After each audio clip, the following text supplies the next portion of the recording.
कैसे हैं आप सभी लोग। उम्मीद करता हूं कि बहुत ही अच्छे और स्वस्थ होंगे। DSSS असिस्टेंट सुपरिटेंडेंट का एग्ज़ाम शेड्यूल हो चुका है। उसका शेड्यूल आप लोगों को पता भी है और आप लोगों के पास मैसेजेस भी आ गए हैं कि आप लोगों के जो एग्ज़ाम है वो अगले महीने शुरू होने वाले हैं। असिस्टेंट सुपरिटेंडेंट के अलग अलग शिफ्ट में हैं। तो आज हम जो क्वेश्चन सॉल्व करेंगे वो प्रीवियस ईयर पेपर है असिस्टेंट सुपरिटेंडेंट का। जैसा कि आप लोग देख रहे हैं 16 जून को ये कंडक्ट करवाया गया था 2019 में। 16 जून 2019 का ये पेपर है और ये दूसरी शिफ्ट का पेपर है। इससे पहले कि आप लोग कमेंट बॉक्स में जाके कमेंट करने लगे कि रीजनिंग को छोड़िए मैथ्स करवाइए, मैथ्स को छोड़िए हिंदी करवाइए, हिंदी को छोड़िए इंग्लिश करवाइए, सभी सब्जेक्ट्स के जो पेपर हैं मतलब इसके जो सभी जो सेक्शन थे उन सभी के सॉल्यूशन यहाँ पे आप लोगों को करवाए जाएंगे। एक एक करके वीडियो आएगी, तो आप लोग इस चैनल के साथ जुड़ जाइए। अलग अलग सब्जेक्ट के लिए अलग अलग वीडियो आप लोगों को देखने को मिलेगी। एक और बात क्लियर करता चलूँ, पेपर में 40 क्वेश्चन आएंगे। हम हर वीडियो में 1 से 20 पहले करवाएंगे, फिर 20 से 40 दूसरी वीडियो में करवाएंगे। तो यूं मान के चलिए कि रीजनिंग की ये पार्ट 1 है और अगली क्लास पार्ट 2 होगी। तो इसी जानकारी के साथ सीधे चलते हैं अपने क्वेश्चंस पर। पहला क्वेश्चन आप लोगों के सामने है स्क्रीन पर, आप लोग भी साथ साथ उसे सॉल्व करने की कोशिश करिए। बोला गया है कि select the letter cluster that is related to the third letter cluster in the same way as second letter cluster is related to the first letter cluster. यानी कि WUS जिस तरीके से DFH से रिलेटेड है, आप लोगों को पता लगाना है कि इन चारों में से कौन सा ऐसा ऑप्शन है जो कि KMO से रिलेटेड है। हम अगर इसको ध्यान से देखें WUS, तो ये हमें साफ साफ दिख रहा है कि ये दोनों क्या हैं, आपस में अपोजिट लेटर्स हैं। क्यों? D का अपोजिट लेटर होता है W, कैसे याद करा हुआ है हमने, ड्यू। F का अपोजिट लेटर होता है U, तो कैसे याद करा हुआ है हमने, फन। S का अपोजिट लेटर होता है H, तो हमने कैसे याद करा हुआ है इसे, हाई स्कूल से याद करा हुआ है, हाई स्कूल। तो इस तरीके से हमने अपोजिट लेटर्स सारे याद करे हुए हैं। अब के का अपोजिट क्या होता है, के का अपोजिट होता है केविन पीटरसन, KP। एम का अपोजिट क्या होता है, एन, तो एन और एम को कैसे याद करा हुआ है हमने, मैन। ओ का अपोजिट होता है एल, तो इसको कैसे याद करा हुआ है, LOVE, लव। यानी कि एल का अपोजिट ओ और वी का अपोजिट ई। तो इस तरीके से हमने इन तीनों के भी अपोजिट अल्फाबेट्स देख लिए और PNL हमारे पास आ गया, तो ऑप्शन नंबर 1 हमें पता चल गया। अगला क्वेश्चन सेलेक्ट द सेम तरीके का क्वेश्चन है। यहाँ पे देखिए बोला गया है BDF 48 से रिलेटेड है, तो FHJ किससे रिलेटेड होगा। तो हम यहाँ पे ध्यान से देखेंगे एक बार कि BDF, यहाँ पे नंबरिंग अगर करें तो ये होता है 2, ये होता है 4 और ये होता है 6। अब यहाँ पे इसे 48 तक बनाना है, तो देखो अगर मैं इसकी मल्टीप्लाई करूंगा तो ये कितना हो जाएगा 8, और 8 की मल्टीप्लाई मैं 6 से करूंगा तो ये कितना हो जाएगा 48। तो इसका मतलब जो भी नंबरिंग थी इनकी आपस में मल्टीप्लिकेशन करी गई है। अब हम FHJ में भी चेक कर लेते हैं। ये हो जाता है हमारा 6, H हो जाता है हमारा 8 और J हो जाता है हमारा 10। तो 6 इंटू 8 ये हो जाएगा हमारा 48 इंटू में 10, that will be 480। Option number 2 will be correct. Third question, court judgement classroom में क्या होता है। देखो आप लोगों को पता है कि जितने भी हमारे ये न्यायालय होते हैं, कोर्ट होते हैं, तो उसमें क्या होता है, फैसला सुनाया जाता है, जजमेंट होती है। जैसे ही फिलहाल अभी एक जजमेंट आया था कि मुख्यमंत्री को बेल मिलेगी और उसके बाद दूसरे कोर्ट ने मुख्यमंत्री की बेल को खारिज कर दिया, तो वो एक जजमेंट है, ठीक है, फैसला है वो। तो अब यहाँ पे क्लासरूम में क्या करवाया जाता है, क्लासरूम में करवाया जाता है पढ़ाई होती है, यहाँ पे पढ़ाई होती है यानी कि एजुकेशन। तो क्लासरूम में टीचर नहीं होगा, कॉलेज नहीं होगा, स्कूल नहीं होगा। अगर कोर्ट में जजमेंट की जगह होता कि लॉयर होता, लॉयर होता या फिर जज होता, तो हम टीचर को टिक करते। अब यहाँ पे जजमेंट है तो यहाँ पे हमें एजुकेशन को टिक करना है। क्वेश्चन नंबर 4 पे चलते हैं। Pick the odd one out, Oslo, कयाथ, क्यूबा, फिजी। तो यहाँ पे हमें 4 ऑप्शन है, चारों में से एक ऑप्शन अलग है। देखो ओस्लो क्या है, ये एक प्लेस है, ये कैपिटल सिटी है, कैपिटल सिटी है। कहाँ की कैपिटल सिटी है, नॉर्वे की, नॉर्वे की कैपिटल सिटी है। कयाथ क्या है, ये करेंसी है, ये क्या है, करेंसी है। क्यूबा और फिजी ये क्या है, आप लोगों को पता है ये दोनों ही कंट्री हैं, ये क्या है, दोनों ही कंट्री हैं। जब यहां पे देखा कि ये कैपिटल सिटी यानी कि ये भी प्लेस है और ये भी प्लेस है, आपका दो जगह हैं ये अलग अलग, चाहे कंट्री हो चाहे फिर आपका कैपिटल सिटी हो। बट यहां पे जो क्यात है ये करेंसी है, कहां की, करेंसी ऑफ म्यांमार, म्यांमार की ये करेंसी है।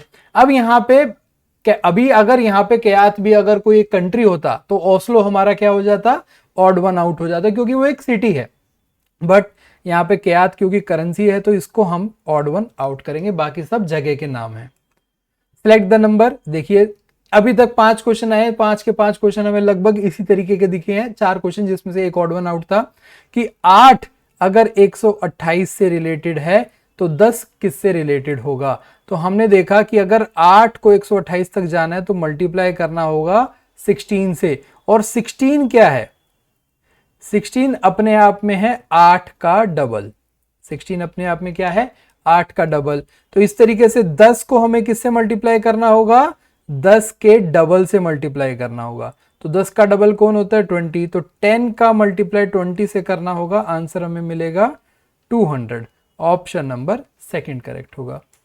क्वेश्चन नंबर 6 हमें यहाँ पे दिखाना है कि क्वेश्चन मार्क की जगह कौन सी फिगर आएगी। तो आप ध्यान से देखोगे ऑप्शन जो फिगर नंबर 1 है और 2 है ये एक दूसरे की क्या है, मिरर इमेज है, ये क्या है, एक दूसरे की मिरर इमेज है। अब यहाँ पे भी हमें 3 और 4 में मिरर इमेज पता लगानी है, यानी कि 3 की हमें मिरर इमेज ढूंढनी है। मिरर इमेज ढूंढने के लिए ये वाला पार्ट यहाँ पे जो है इस तरीके से देखो, तो ये वाला पार्ट शेड वाला पार्ट होना चाहिए। पहले तो इसे ही देख लो, यहाँ पे सेकंड में शेड है, नहीं है, फोर्थ में है, थर्ड में है, फर्स्ट में ऊपर की तरफ है, नहीं है। तो यानी कि अब हमें थर्ड और फोर्थ में से कोई एक चेक करना है। अब थर्ड और फोर्थ में डिफरेंस क्या है, थर्ड और फोर्थ में डिफरेंस है कि यहाँ पे ध्यान से देखो कि ये वाला पार्ट आप लोगों को शेडेड दिख रहा है और इसमें ये वाला पार्ट शेडेड नहीं दिख रहा है। अब हमारे पास ये वाला हिस्सा अनशेडेड है, इन दोनों में कोई भी शेड नहीं है, तो इसका मतलब ऑप्शन नंबर 4 ये रिजेक्ट हो गया क्योंकि ये गलत है। सिर्फ ऑप्शन नंबर 3 ही हमारा मिरर इमेज बना रहा है। चलिए आगे चलेंगे।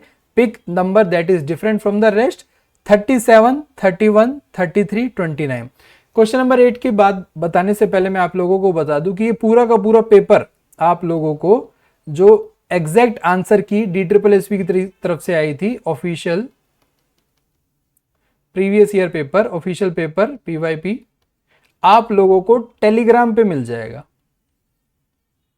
पूरा पेपर आप लोगों को टेलीग्राम पे मिल जाएगा। कोई साथी चाहता है कि वो खुद से प्रैक्टिस कर ले तो उसकी PDF आप लोगों को टेलीग्राम पे मिल जाएगी, कौन से प्लस माइनस के टेलीग्राम चैनल पर, और जिसका चैनल का लिंक आपको डिस्क्रिप्शन बॉक्स में मिल जाएगा। तो अगर वो ऑफिशियल पेपर चाहते हो आप लोग तो डाउनलोड कर लीजिए वहां से। यहाँ पे देखो 37, 31, 33, 29। 37 is prime number, 31 is prime number, 33 के फैक्टर होते हैं, ये प्राइम नंबर नहीं होता, 11 इंटू 3, 29 इज प्राइम नंबर। तो हमारे पास ऑड वन आउट कौन सा हुआ, सिर्फ और सिर्फ 33 ऐसा यहाँ पे ऑप्शन है जो कि प्राइम नंबर नहीं है, कंपोजिट नंबर है, तो ऑड वन आउट हमारा 33 होगा। क्वेश्चन नंबर 4, 4 फिगर हैं, एक तरीके से आप लोगों को इसमें भी देखना है कि कौन सी अलग है। तो यहाँ पे देखो लगभग सारी सेम सी दिख रखी है, उल्टी सीधी तरीके से मोड़ रखी है यहाँ पे। तो यहाँ पे हमने देखा कि ये वाला जो पोर्शन है ना, यही एक ऐसा पोर्शन दिख रहा है जहां से कुछ डिफरेंस हम पता लगा पाएंगे किसी एक में। हमने ध्यान से देखा सभी में सिर्फ एक ही तरीके से लाइन है, ऐसे क्रिस क्रॉस वाली नहीं है। ऑप्शन 3 में देखा तो यहाँ पे हमारे बॉक्सेस बन रहे हैं, जबकि ऑप्शन 1, 2 और 4 में सिंपली हॉरिजॉन्टल या फिर वर्टिकल लाइंस हैं। यहाँ पे 2 लाइंस नहीं है, क्रॉस करने वाली लाइन नहीं है। तो ऑप्शन नंबर 3 हमारा क्या है, odd one out, different from the rest. Question number 10 यहाँ पे हमारा क्यूब का है, अनफोल्डेड क्यूब है, जिसमें अगर बोला गया कि इस क्यूब को अगर हम फोल्ड करेंगे तो 6 नंबर के पीछे हमें कौन सा नंबर मिलेगा। आप लोगों ने डाइस देखा होगा, क्यूब देखा होगा, तो जो डाइस से जब आप सांप सीढ़ी या लूडो खेलते हो तो आपने देखा है उसकी 6 के पीछे दूसरा अंक होता है, एक जो फेस होता है उसका 3 है तो नीचे कोई दूसरा फेस होगा। तो अब हमें वही पता लगाना है। तो इसका जो कॉन्सेप्ट होता है वो ये होता है कि जो आप लोगों की स्ट्रेट लाइन बन रही होती है सबसे लंबी वाली, उसमें आप ऑल्टरनेट देखोगे तो वो एक दूसरे के अपोजिट फेस होंगे। तो इसका मतलब 2 का अपोजिट कौन होगा, 1 होगा। जिस चेहरे पर, जिस फेस पर उस डाइस के चेहरे पर 2 अंक है उसके अपोजिट 1 होगा। अब ऐसे ही 5 का अपोजिट क्या होगा, 6 होगा। 5 का अपोजिट क्या होगा, 6 होगा। अब बचे कौन कौन से हैं, 3 और 4, ये एक दूसरे के अपोजिट होंगे। हमसे पूछा गया था 6 के अपोजिट कौन होगा, 6 के अपोजिट हो जाएगा 5, यानी कि ऑप्शन नंबर 4 करेक्ट होगा। क्वेश्चन नंबर 3, देखिए इस तरीके से वो डाइस जब फोल्ड होके आ जाता है तब भी हमसे पूछ लेता है सवाल कि अब बताइए कि 3 नंबर जहां पे अंकित है, यानी कि 3 नंबर यहां पे लिखा हुआ है, उसके पीछे कौन होगा। तो एक ही डाइस है, उसके 3 साइड से आपको फोटो दिखाई गई है। अब हम देखेंगे कि 3 कहां पे है, 3 हमारा इस डाइस में है। अब देखो 3 के अपोजिट ढूंढना है तो आप एक चीज कर सकते हो कि क्या तो इस डाइस को उठा लो, या इस डाइस को उठा लो, या फिर इस डाइस को उठा लो। तीनों में से किसी 2 डाइस, किसी 2 साइड को आप उठा लीजिए। मान लीजिए हमने इन दोनों को उठा लिया। अब इसमें कोई कुछ कॉमन पार्ट है, हाँ हमें कॉमन दिख रहा है 2, तो 2 को आप काट दीजिए। अब आप चलिए क्लॉकवाइज डायरेक्शन में। अब आप चलिए क्लॉकवाइज डायरेक्शन में, कहां से, जिस नंबर को आपने एलिमिनेट कर दिया है, यानी कि 2 को काटा है तो 2 से चलिए, 2 से आगे बढ़ेंगे तो क्या आएगा 3, और उसके बाद आएगा 5। अब इस फेस पे आइए, इसके बाद कौन आया 4, और उसके बाद आया 6।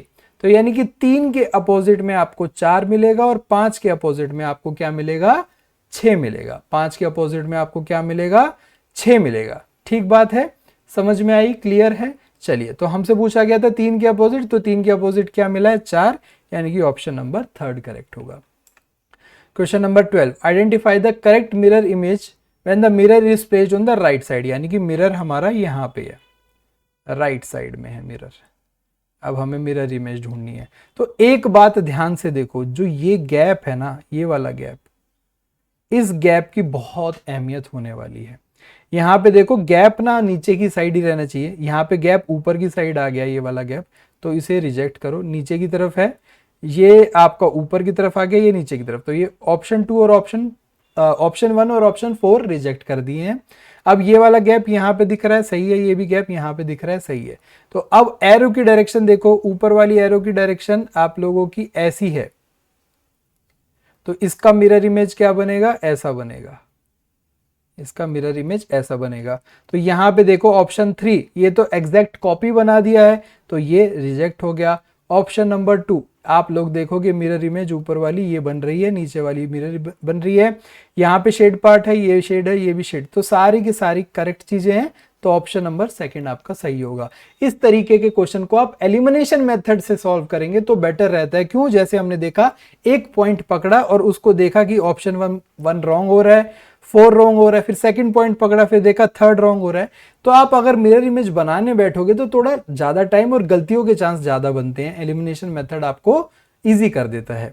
क्वेश्चन नंबर 13, मेन स्ट्रीम का वाटर इमेज, और वाटर हमेशा नीचे होता है। वाटर कभी ऐसे खड़ा नहीं हो सकता, वाटर ऊपर भी नहीं हो सकता, वाटर साइड में भी नहीं हो सकता, वाटर हमेशा नीचे रहेगा। तो पानी हमेशा नीचे रहेगा, तो यानी कि हमें नीचे की तरफ यहां पे आपका मिरर इमेज बनानी है।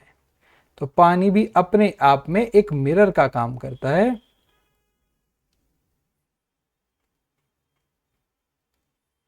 ये देखिए इस तरीके से आपका मेन स्ट्रीम बन गया है। अब देखो पहले एलिमिनेट कैसे करेंगे, तो एम एज इट इज आ गया, इसको एलिमिनेट करो। आई से क्यों शुरू होगा, एम से शुरू होगा बट उल्टे तरफ से होगा, तो ऑप्शन 4 भी एलिमिनेट करो। अब ऑप्शन 2 और ऑप्शन 3 को देखो, एम एक जैसा, ये जो एक जैसे चल रहे हैं वहां तक चलाते रहो। फिर ये आर का देखो, आर एक दूसरे से अलग हैं, तो कौन से वाला आर आना चाहिए, ऑप्शन 2 वाला या ऑप्शन 3 वाला, 3 वाला आर आएगा, क्योंकि हमने देखो बनाया तो ये 3 वाला आर बन रहा था, तो ऑप्शन नंबर 3 करेक्ट होगा। क्वेश्चन नंबर 14, क्वेश्चन नंबर 14 में है कि आपका एक पेपर है जिसपे एक ट्रायंगल बड़ा, एक साइड में बड़ा ट्रायंगल, एक छोटा ट्रायंगल उल्टा, और नीचे वो एक लाइन दी गई है। ये 2 चेहरे हो गए उसके, एक दूसरे के ऊपर फोल्ड कर दिया गया उसे, एक दूसरे के ऊपर, पर ये जो शीट है ये ट्रांसपेरेंट है, तो ये फोल्ड होने के बाद दोनों ट्रायंगल दिखाएगी। अब ये दोनों ट्रायंगल जब आपको दिख रहे होंगे तो वो किस तरीके से दिखेंगे, तो मान लो इस ट्रायंगल को बस क्या कुछ नहीं करना, इसके ऊपर बना दो यहां पे। अब बस इतनी फिगर को देखो, ये जो रेड वाली है ना, जहां पे ये आपको दिख जाए वो करेक्ट है। इसमें देखो ये अंदर वाला ट्रायंगल ऊपर की तरफ है, ये गलत हो गया। ये तो बड़े वाला ट्रायंगल ही उल्टा कर दिया, ये भी गलत हो गया। ये यहाँ पे काट लगा दिया, ये भी गलत। ऑप्शन नंबर 4 एग्जैक्ट यही फिगर बन रही है, तो ऑप्शन नंबर 4 करेक्ट होगा। क्वेश्चन नंबर 15 सीरीज कंप्लीशन का है, इसको तो आप इजीली कर लेंगे। इसको आप यहां से बढ़ाइए, इसको यहां से बढ़ा दीजिए और यहां से इस तक ले जाइए, बिल्कुल एंड तक। ध्यान रखिए जो अंदर वाला जो ये वाला पार्ट है ना, इसको ये क्रॉस नहीं कर रहा है। तो यहां पे इस वाले को देखिए, ये क्रॉस कर दिया, ये गलत है। ये एंड तक नहीं टच हो रहा, ये भी गलत है। फोर्थ में ये लाइन ले आया, ये लाइन की तो जरूरत ही नहीं थी, ये भी गलत है। तो सिर्फ और सिर्फ आपका ऑप्शन नंबर 1 यहां पे दिख रहा है जो हमें कंप्लीट कर पाएगा इसे। तो इसलिए हमारा ऑप्शन नंबर 1 यहां पे सही होता है।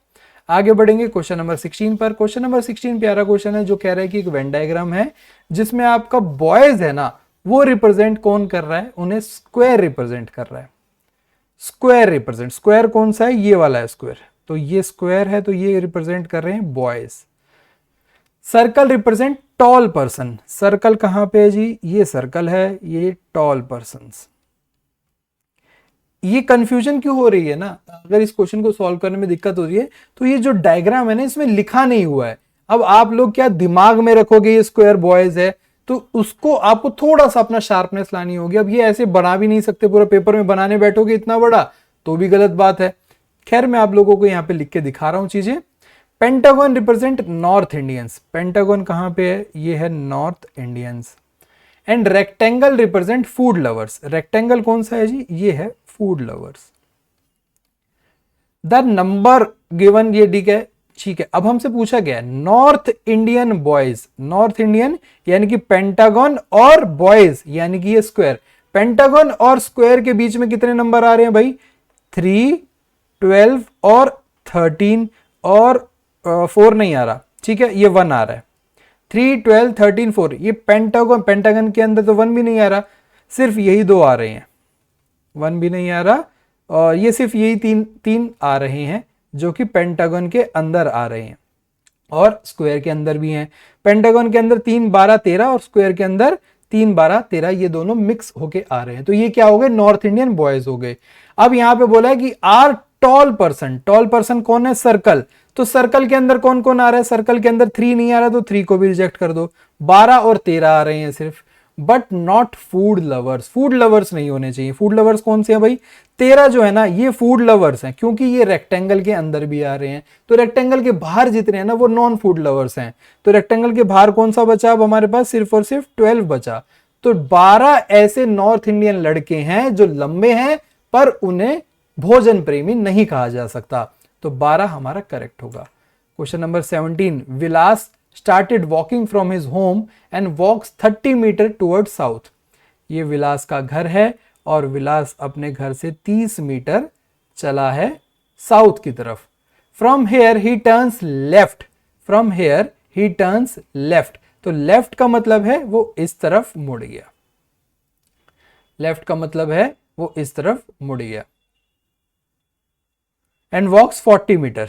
40 मीटर है, चलिए। After that he turns right. Right का मतलब है, देखो लेफ्ट हैंड थ्योरी आप लोगों को पता है, लेफ्ट हैंड जिस तरफ जा रहा है उस तरफ लेके जाइए लेफ्ट हैंड, और जहां पे आपका हाथ, जिस साइड आपका हाथ मुड़ रहा है वो होती है राइट, और जो नेल्स वाला पार्ट है यानी कि ऊपर वाला पार्ट वो होता है left.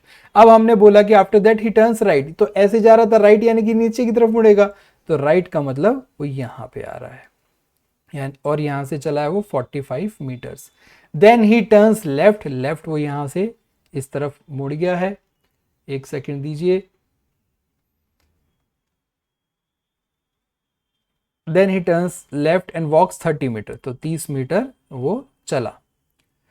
Then he turns left and walks 50 metre. अब यहां पे जाने के बाद फिर से वो चला और 50 मीटर ऊपर चल पड़ा क्योंकि वो लेफ्ट मुड़ गया था। Then he finally turns left and walks 70 metre.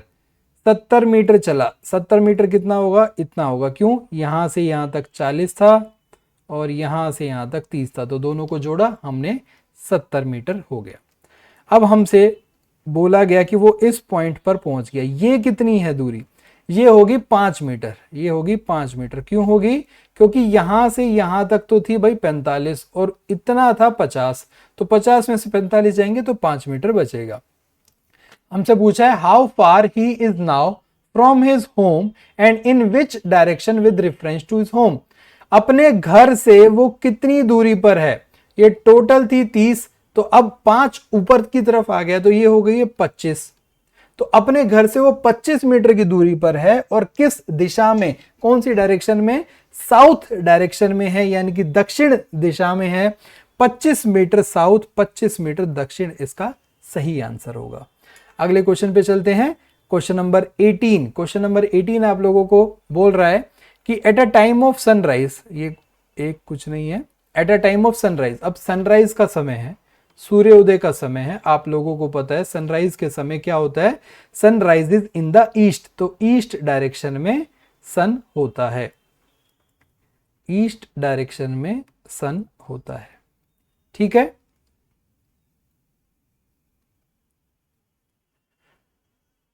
Lokesh is sitting facing a pole, एक खंबा था भाई, ये खंबा था। अब लोकेश इसको देख रहा है। अब लोकेश कहां हो सकता है, यहां भी हो सकता है, यहां भी हो सकता है, यहां भी हो सकता है, यहां भी, यानी कि इस तरफ से भी देख सकता है, इस तरफ से भी देख सकता है, इस तरफ से भी देख सकता है और इस तरफ से भी देख सकता है। इन चारों जगह पे लोकेश बैठा हुआ है। उसका चेहरा पोल की तरफ है और वो पोल उसके नॉर्थ में हो सकता है, उसके साउथ में हो सकता है, ईस्ट में हो सकता है, वेस्ट में हो सकता है। अब हमें यह पता लगाना है कि लोकेश किस तरफ मुंह करके बैठा हुआ है। तो अब यहां से हमें पता लगाएंगे किसके मदद से लेके, कि पोल की जो शेडो है वो यहां पे पड़ेगी। पोल की जो शेडो है वो यहां पे होगी भाई, पोल की शेडो ये होगी, ये इस खंबे की शेडो होगी। और हमें बोला गया है कि shadow of pole falls to his right, उसके राइट की तरफ की शेडो है। यानी अगर वो यहां से नीचे देखेगा तो ये साइड कौन सा होगा, राइट, और ये साइड कौन सा होगा, लेफ्ट साइड होगा। ये साइड कौन सा होगा, राइट साइड, और ये साइड कौन सा होगा, लेफ्ट साइड होगा। तभी उसकी शेडो, क्योंकि क्या इस तरीके के जो क्वेश्चंस होते हैं ना उसमें ऐसा ही होता है कि अगर दो इंसान खड़े हैं, इसकी शेडो इस तरफ पड़ रही है तो ये इसके राइट में है, इसकी शेडो इस तरफ पड़ रही है तो इस इंसान के ये लेफ्ट में है। तो shadow of pole falls to his right, उसके राइट में है ये। Then which direction Lokesh is facing, Lokesh कहां देख रहा है भाई, नीचे की तरफ। नीचे की मतलब साउथ डायरेक्शन में, नीचे मतलब साउथ डायरेक्शन में देख रहा है। तो ऑप्शन नंबर 4 आपका करेक्ट होगा। Question number 19। 6 दोस्त हैं, Gopal, Sheela, Reena, Senthil, Heena and Gaurav are standing in a row. Row में खड़े हैं। There are 2 person between Sheela and Heena, Sheela और हीना के बीच में 2 लोग हैं। Reena is between Heena and Senthil, जो रीना है वो हीना और सेंथिल। अब हम पहले वाले एस को शीला लिख लेंगे क्योंकि एस एस 2 बार हैं, इसको हम हीना लिख लेते हैं। रीना इन दोनों के बीच में है।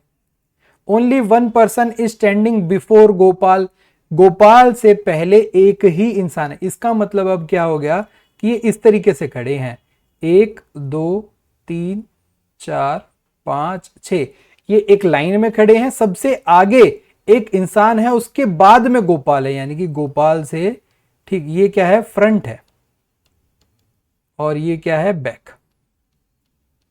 ठीक है, गोपाल से एक पहले खड़ा हुआ है। बोला गया है कि गौरव इज बिटवीन गोपाल एंड हीना, यानी कि अब गौरव यहां पे आएगा और हीना यहां पे आएगी। अब हीना और रीना और सेंथिल, ध्यान से देखिएगा, हीना और सेंथिल के बीच में रीना है, हीना के नीचे तो सेंथिल हो नहीं सकती अब, तो सेंथिल आ जाएगी यहां पर और यहां पे आ जाएगी Reena. Heena who is third from back end, देखो फर्स्ट है बैक से, सेकंड है बैक से और थर्ड हो गई हीना, तो ये बात भी हमारी करेक्ट हो गई। ठीक है। Which 2 person are standing between Sheela and Heena, अब शीला कहां पे आएगी, ध्यान से देखो, हीना और शीला के बीच में 2 लोग थे, तो हीना से 2 छोड़ के नीचे आ जाएगी शीला। शीला सबसे आगे आ गई है। हमें पूछा गया है कौन से 2 लोग हैं जो हीना और शीला के बीच में, हीना और शीला के बीच में कौन है, गौरव और गोपाल, ऑप्शन नंबर सेकंड, गौरव और गोपाल दोनों इसके बीच में है। Question number 20, 5 buses 5 different cities Agra, Kanpur, Lucknow, Meerut, Varanasi depart from 5 bus terminal T1, T2, T3, T4 and T5। देखो क्या होता है, इस तरीके के जो क्वेश्चंस होते हैं इसमें आप चाहे तो टर्मिनल को फिक्स कर लीजिए या फिर आप लोकेशन को फिक्स कर लीजिए। मैंने टर्मिनल फिक्स कर लिए हैं। अब हम पढ़ेंगे कि एक एक करके कौन सी बस कहां जा रही है। लखनऊ बस डिपार्ट्स फ्रॉम T2, T2 से लखनऊ लखनऊ जाने वाली बस T2 से जाएगी। वाराणसी बस does not depart from T1 और T4, T1 से वाराणसी नहीं जा सकती, वाराणसी वाली बस T1 से नहीं जाएगी, ना ही वो जाएगी T4 से। मेरठ बस गोज आइदर फ्रॉम T1 और T5, मेरठ जाने वाली बस क्या तो T1 से जाएगी या फिर T5 से जाएगी। आगरा बस does not leave from T3 और T1, T3 से आगरा जाने वाली बस नहीं जाएगी और T1 से भी नहीं जाएगी। कानपुर बस लीव्स फ्रॉम T4, कानपुर वाली बस T4 से जाती है। अब हमें बताना है कि आगरा जाने वाली बस कौन से टर्मिनल से जाएगी, तो ध्यान से देखेंगे भाई हम। अब देखो मेरठ जाने वाली बस क्या तो T1 से जाएगी या फिर T5 से जाएगी, ठीक बात है। आगरा जाने वाली बस ना तो T3 से जाएगी ना T1 से जाएगी, ना T3 से जा सकती ना T1 से जा सकती। बचा क्या है, एक ही बचा है, बचा क्या है, एक ही बचा है। तो आगरा जाने वाली बस T5 से जाएगी, क्योंकि आगरा यहां नहीं आ सकता और यहां भी नहीं आ सकता, ये देखो मेंशन है। अब हमें बताना यही था आगरा कहां से जाएगी, तो T5 से जाएगी। बाकी हम दोनों और भी चेक कर सकते हैं, मतलब पूरा ये दोनों फिल भी कर सकते हैं। कैसे, मेरठ जाने वाली बस क्या तो T5 से जाती है या फिर T1 से, तो मेरठ अब T5 से तो जा नहीं सकती क्योंकि आगरा जा रही है, तो यहां से मेरठ जाने वाली बस चली जाएगी भाई, ठीक है। बचा क्या, वाराणसी, तो वो चली जाएगी T3 से। तो इस तरीके से हमने पूरी पजल सॉल्व कर ली, बहुत इजी पजल थी, शानदार तरीके से आप लोगों ने 20 क्वेश्चन करे हैं। अगले 20 क्वेश्चन अगली क्लास में आप लोगों को देखने को मिले जाएंगे। फिर से बताता चलूंगा, चैनल के साथ जुड़ जाइए, क्योंकि मैथ्स की क्लास, रीजनिंग की क्लास, इंग्लिश की क्लास, हिंदी की क्लास, जीके की क्लास, सभी क्लासेस आप लोगों को यहाँ पे मिलेंगी। साथ ही साथ आगे आने वाले जितने भी DSSB के एग्जाम्स हैं, उन सभी एग्जाम्स की तैयारी पूरे भरपूर और जोश के साथ आप लोगों के साथ मैं कार्तिक जुड़ के आप लोगों को पूरी तरीके से मदद करूंगा। अपना ध्यान रखिए, मुस्कुराते रहिए। पेपर डाउनलोड कर लीजिए टेलीग्राम से, टेलीग्राम का लिंक डिस्क्रिप्शन बॉक्स में दिया हुआ है। बाय बाय, टेक केयर, नमस्ते।